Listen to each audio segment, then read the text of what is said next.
É a pergunta que eu faço para vocês no nosso 1212, 993321212 é a nossa interação e eu prometi para vocês uma reportagem sobre esse assunto. Já imaginou ter mais dias de folga do trabalho para poder cuidar de você mesmo, cuidar da sua família, ficar mais com a sua família, ter um tempinho mais de lazer e ganhar qualidade de vida, pensar num curso, numa qualificação, para mudar de profissão, enfim. Pois bem, está em discussão, essa discussão está tomando conta do país inteiro, o fim da escala 6x1 com a redução da jornada de trabalho. É um assunto que está dividindo opiniões até entre os trabalhadores, como você vai ver agora na reportagem do Lucas Macieira. Pode rodar, meu filho. Todo dia é uma luta. Dona Lenier é empregada doméstica e trabalha 8 horas de segunda a sexta-feira.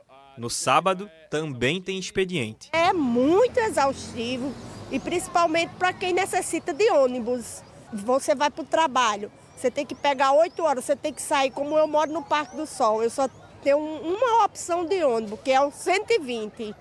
Aí, para mim sair de casa, eu tenho que sair 6, 5 e meia, 6 horas, eu já tenho que estar acordada para pegar o ônibus para chegar lá no meu horário. E quando eu saio do meu trabalho, que já é 5 horas, né, 4 e meia, 5 horas, quando eu venho chegar em casa já é quase 8, 8 e meia da noite. Essa é a realidade de muitos trabalhadores Brasil afora, mas recentemente ganhou força nas redes sociais e nas ruas uma proposta de emenda à Constituição da deputada federal Érica Hilton, do PSOL de São Paulo. A ideia é mudar a legislação para acabar com a jornada de trabalho 6x1, ou seja, apenas um dia de folga por semana. Atualmente, existe tanto a Constituição Federal Brasileira quanto a CLT, né, a norma trabalhista, elas falam que é possível uma jornada de trabalho máxima de 44 horas semanais e 8 horas diárias, né? Então, essas 44 horas seriam divididas e, na prática, ficaria basicamente um trabalho de segunda a sexta, por exemplo, de 8 horas, e no sábado até 4 horas de trabalho. Passando-se desse horário, tem as horas extras, né? E o que é que diz o texto? Ele alteraria o artigo 7º da Constituição Federal, no inciso 13, falando dessa questão da jornada de trabalho, que a jornada máxima permitida passaria a ser de 36 horas, né, semanais, e mantendo a questão da possibilidade de 8 horas diárias.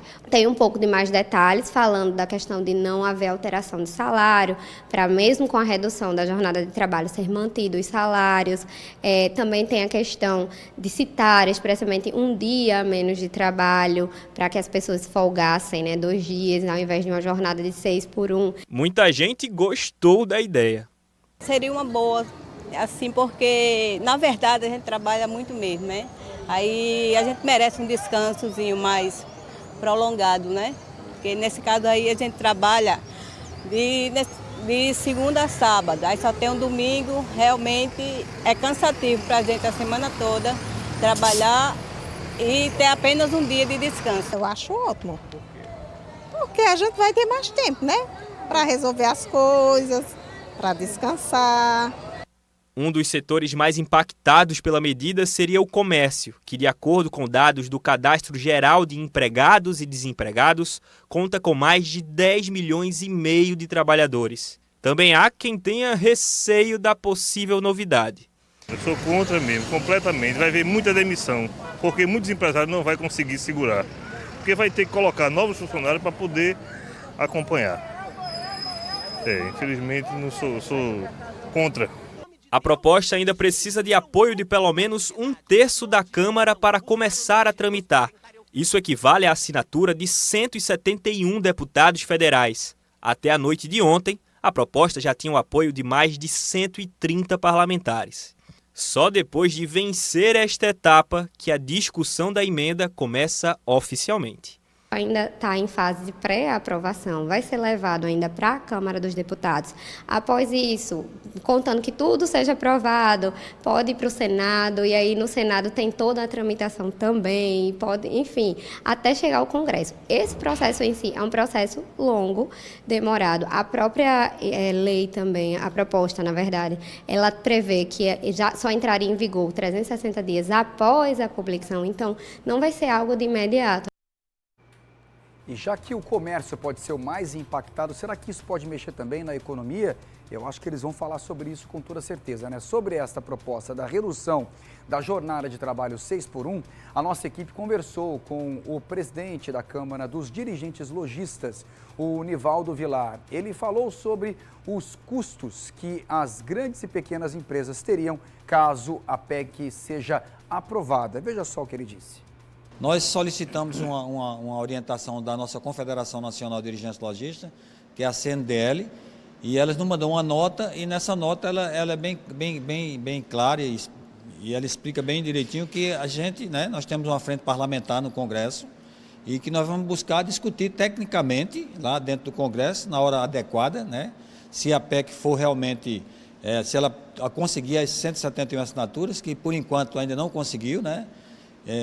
Então a gente vai ver tudo isso, né? Porque é um problema muito sério, né? Isso tem um custo, né? E um custo que não é pequeno, é um custo alto, né? Para as empresas, porque as empresas hoje no Brasil já estão numa situação de trabalho semanal, né? Então as empresas não vão fechar suas portas, né? E nós temos que ver também os pequenos, né? O pequeno comerciante, aquele microempresário, né? A situação como é que vai ser, porque muitos não vão ter condições de bancar esses custos, porque você vai ter que completar, né? Essa outra escala de trabalho com outros funcionários. Ao meu ver, vai ter que ser, porque você não vai fechar suas lojas, você não vai fechar seus shoppings. O próprio trabalhador ele tem que ter um cuidado, né? Com a PEC dessa, porque ele pode também ser prejudicado, né?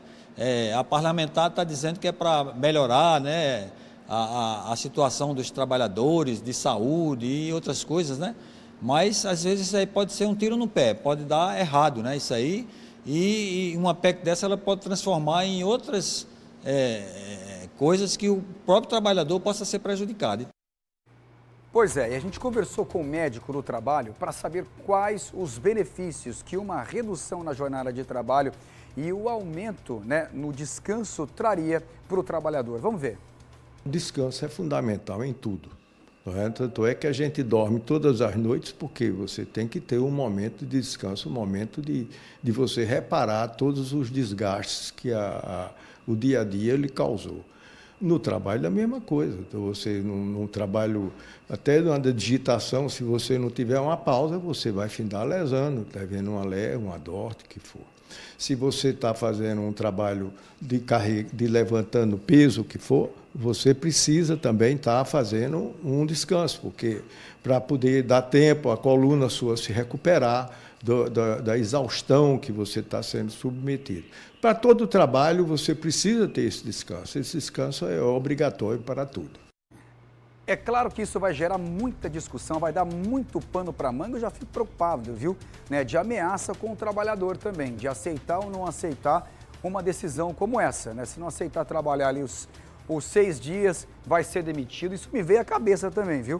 A ameaça do empregador ali, isso pode acontecer também, por isso tem que ser investigado e a decisão tem que ser muito assertiva.